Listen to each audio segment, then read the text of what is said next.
Hi guys, I'm here with Nick. Oops, hi little girl.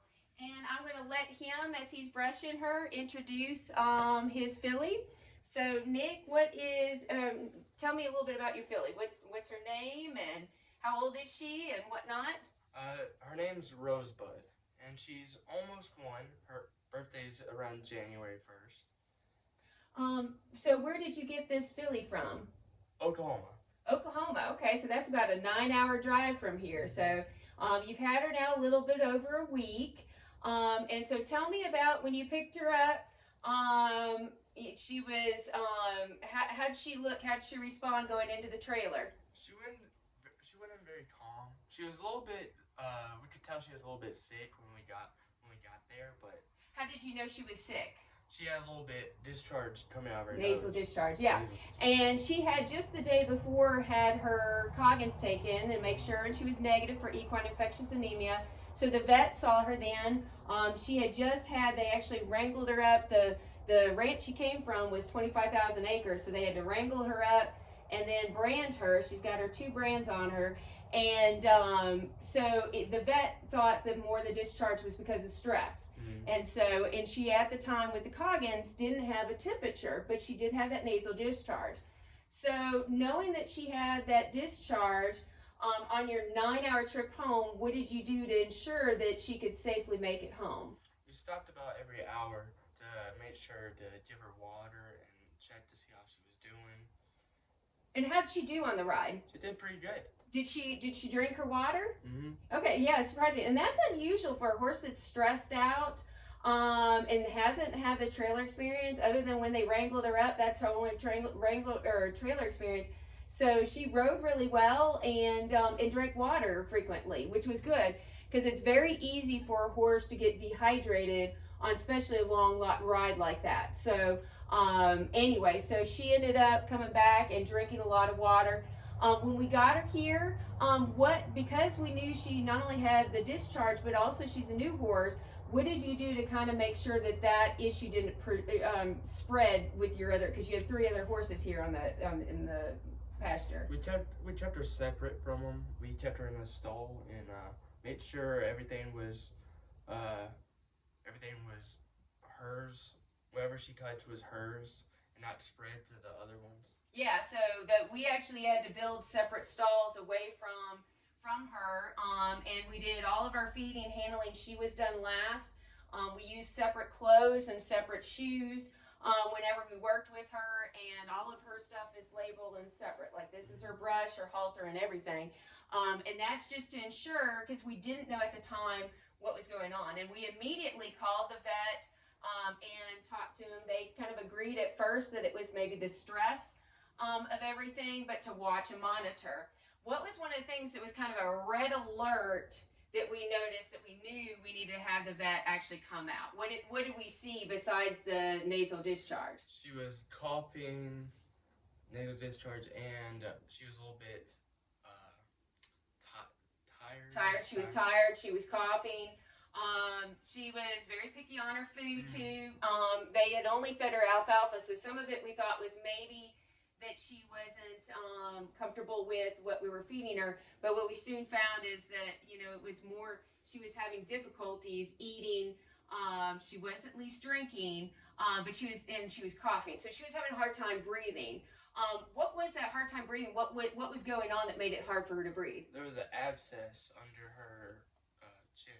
Okay, yeah. So underneath her chin, and that's why she's still a little, you see a little head shy. She's very sensitive under there. And so that was the biggest sign then, is that abscess blew. And we'll show some pictures of so you can see what that abscess looks like. So once we knew that, once we saw that, we knew we needed to have the vet out. What did we end up having? What was her health condition that she had? Oh, she had strangles. Strangles, also called distempered, but because there's so much, those lymph nodes get so swollen and infected, that almost makes it hard for them to breathe. So again, when the abscess came out, that was a good sign because it was starting to get some drainage, but it was so infected and had been going on so long. One of the things prior to the vet coming out what did we give her orally every day for 4 days straight? We gave her Butte and The gastric. gastric. Yes. Yeah, the gastric.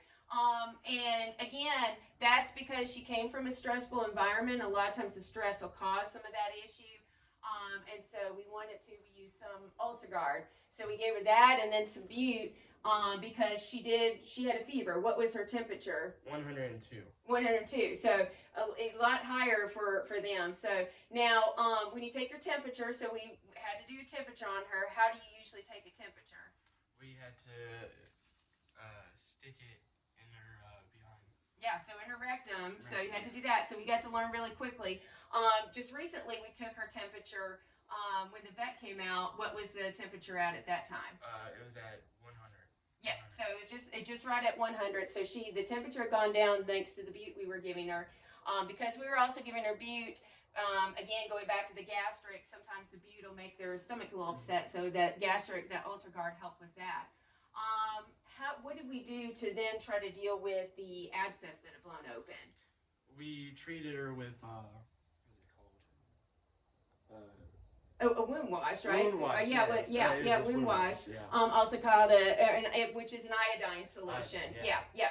So iodine, betadine, cleaning that off, and we did that daily. So we're going to go ahead and show not only taking a temperature, but also go ahead and show the wound wash. And like I said, she's had a lot of care and handling because of that, and that's great for a young horse. I mean, it's unfortunate she was sick, but in the process, she got to learn how to do all of these things, and we got to learn. She learned how to orally take medication and how to have that done, and of course have her temperature done.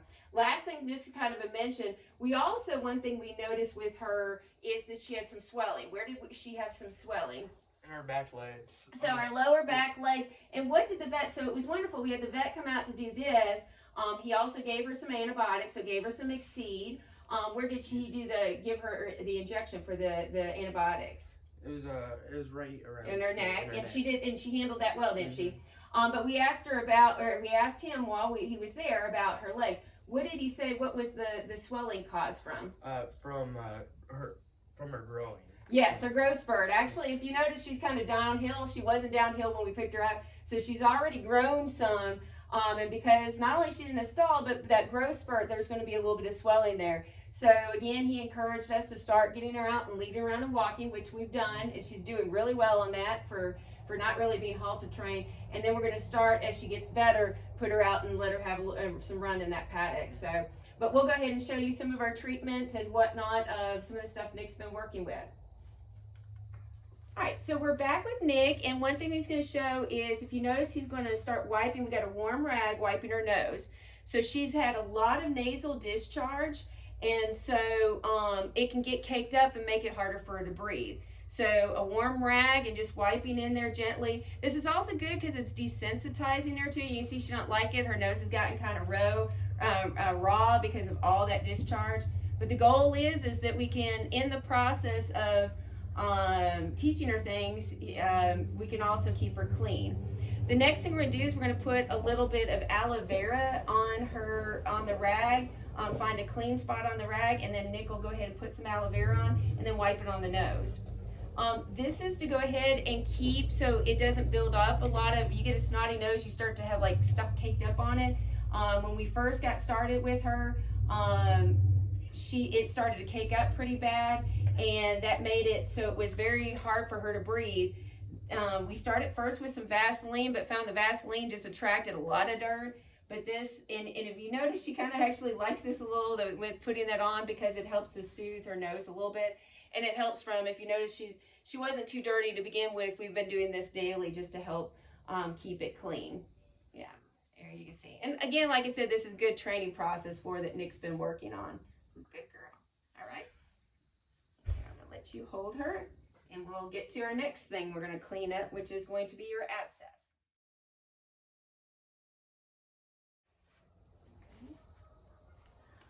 All right, guys, we're back with Nick, and he's going to show you. So here you see the iodine solution. This is a wound wash with, it's not full iodine, but a percentage of iodine. Notice we also have gloves on just because this can get really messy. Plus you're working with an infected area. You notice we have the halter on kind of a little loose because it's all underneath here, and I'll show you some pictures of, you can see the wound. And so Nick's going to spray that up in there, and we do this daily. So you can see him under there, and then afterwards he's going to just kind of dab with it. And you want to keep, so you can see, and it gets kind of messy. There you go, and just nice and slow. Notice she's gotten very used to it as we've done it. So she, you know, at first it was real sensitive, but we've done this daily, so she does pretty good with it. After he gets done with using all that wound wash, so you saw how much was on there, just because it's a large spot. So he's got to clean it a little thoroughly, although it's got much better. It used to look a lot worse. After he does that, he's going to take and dab, just kind of clean off a little bit of it. Dab again, and this gives us a chance to palpate it a little to see how sensitive she is. She is much better. Notice how she's kind of leaning. She's doing much better than she was before. Before it was very hard to even touch it because she was so sore. She started to abscess in one spot, one node, and it opened up really good.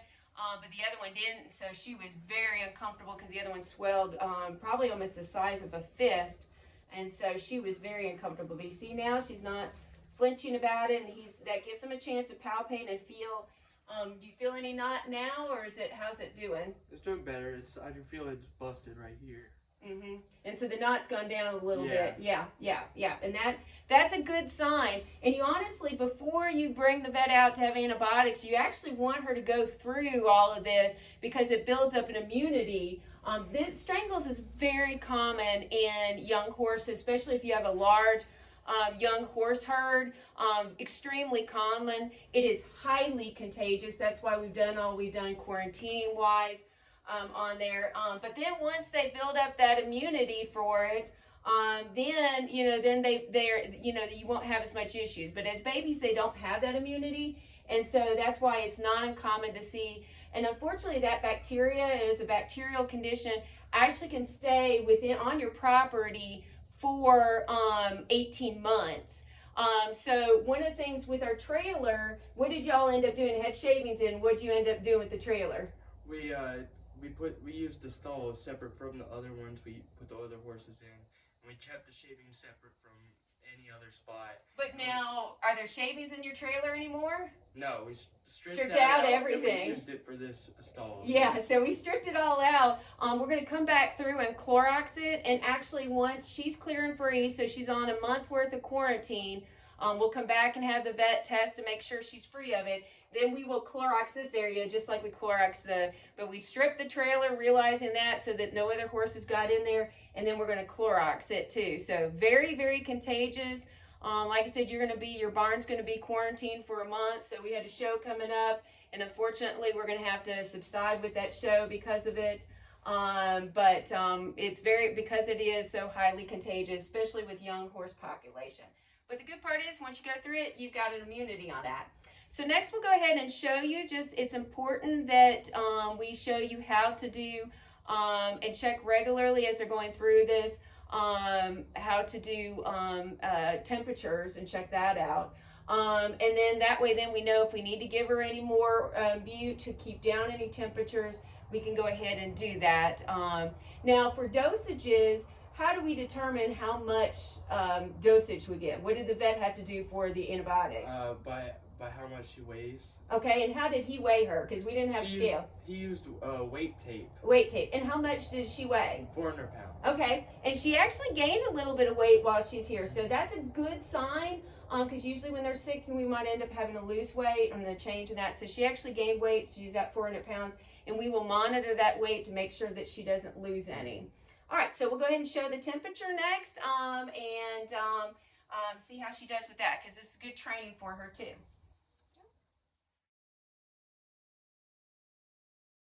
All right, guys, so we're here doing temperatures for her. So Nick is just learning how to do, so we got her position kind of over in the corner here, so she moves away, we've got her. It is a rectal temperature, obviously, with horses, but he's going to gently pull the tail up and then stick in the digital thermometer. So again, he's going to rub kind of slow, palpate her a little bit, bring the temperature up, and then he's going to stick it in rectally. He's going to hold it in there. It's about, I think it's a pretty quick one, so it won't take too very long. Normal temperature. So what was the fever again? What temperature range? 102. Okay, so anything over 102. So last reading was 100.6, so that's normal. It can go as low as 99, up to then at 102, it's a concern. As a handler, while he's finishing this off, notice I'm here on his side and I'm facing him. So if I need to pull her away and push her away, if she tries to kick out, I can do that too for it. So, and notice he is standing right there on her side. He's not standing directly behind her. So again, for safety reasons, especially with a young horse and not having stocks, that's really important. Okay. All right. What was her temperature reading? 100.9. So that's normal. So that's good. So regular taking temperature will be helpful so that we can get to know her normal temperature. With colder weather, it might come out a little bit colder than that.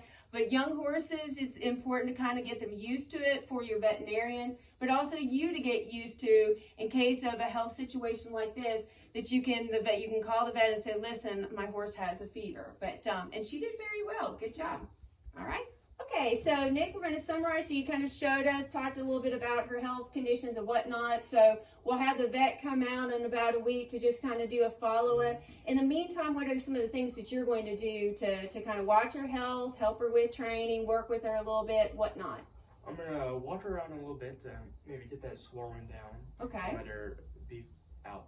Yeah, and it's good training too on top of it. So to get her more halter broke. What else are you going to do monitoring wise to check on her? I'm going to monitor her food and her water and how she's intaking it and how she's doing with it. Yeah, and definitely we want to, as she's growing, we may have to up her feed a little bit more. So so we want to monitor that. So we'll also want to keep weighing her and double checking her weight and even her height. And then finally, you clean the stall on a regular basis. What are some of the things that you're going to be monitoring while you clean the stall? I'm going to check her poop to see how it's doing, if it's healthy, make sure it's not diarrhea or anything. Yeah, or wormy too. Yeah, young horses, a lot of times, especially coming from a large pasture with a lot of other young horses, may have a high parasite load. We're not going to deworm her now because she's stressed so much with this. But later on, we may want to come back after she's been cleared from this, then look at deworming her just to go ahead. But right now, we haven't seen any issues with her feces. But it's always good to help deworm her after we get through all that. So again, putting health and medical records, monitoring all that stuff will help for this baby to grow nice and big and strong. So, well, thank you, Nick, for showing us Rosebud and letting us meet her and see all the things that you've gotten done in a very short amount of time. Thank you.